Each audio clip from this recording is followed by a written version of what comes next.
Hello everyone. I hope you're having a great day, because I can't say the same about War Thunder right now. The Tusk Force update dropped about 2 weeks ago, and the game's already falling apart. I don't even know how they do it anymore.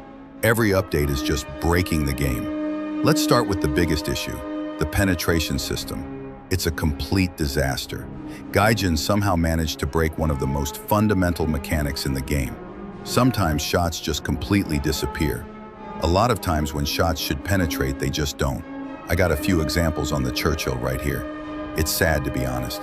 Now, let's talk about the Coelian, that prototype German SPAA that got removed years ago because it never existed. Yeah, Gaijin decided to give it new ammo in the Tusk Force update, supposedly historically accurate ammo. Which is funny because, again, the tank itself never existed. You can't give something historical features if it wasn't real in the first place. And what happens when you drop that fantasy tank with its new super ammo into 6.3 battles? It dominates everything. It was pure chaos. To be fair, Gaijin eventually moved it to 7.0, but by then the damage was done. It just shows that they don't actually test balance properly before updates go live. It's like they throw things in, wait for the community to melt down, then start fixing it afterwards. Now let's move on to something even more confusing, the NATO tank situation. I genuinely don't even understand the change myself, but if you know what they did, please write it in the comments.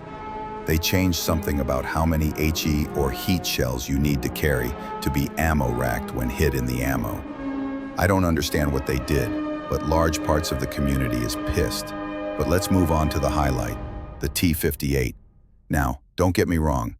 The T-58 is a really cool tank. It looks great, it's fun to play, and people have wanted it in the game for years. The issue isn't the tank, it's how Gaijin added it. Before the update, they ran a poll asking the community whether the T-58 should be a Tech Tree vehicle or a premium. The majority voted for Tech Tree, and what did Gaijin do? They completely ignored the vote and made it a premium anyway. Like, what was even the point of that poll? To make us feel like we have a say? Because if so, nice job. It worked for about 5 minutes.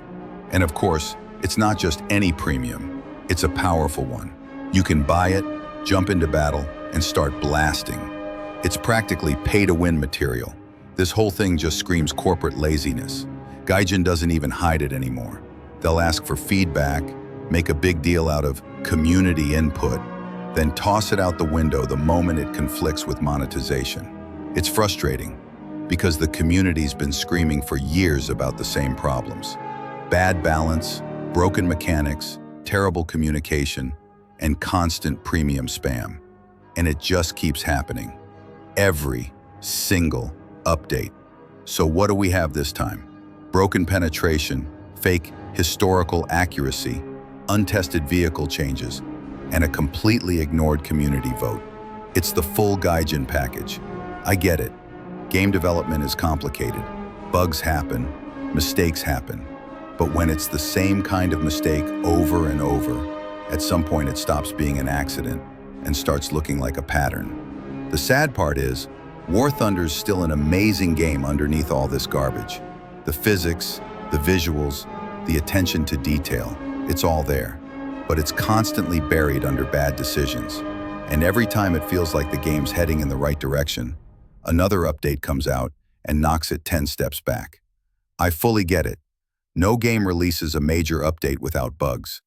But it's starting to get ridiculous. If a multi-million-dollar company can't release one update without breaking the game, what can we expect for the future? Anyway, that's where we're at right now. The Tusk Force update, full of potential, but dragged down by the usual Gaijin nonsense. Broken mechanics, untested changes, pay-to-win nonsense, and a total disregard for player feedback.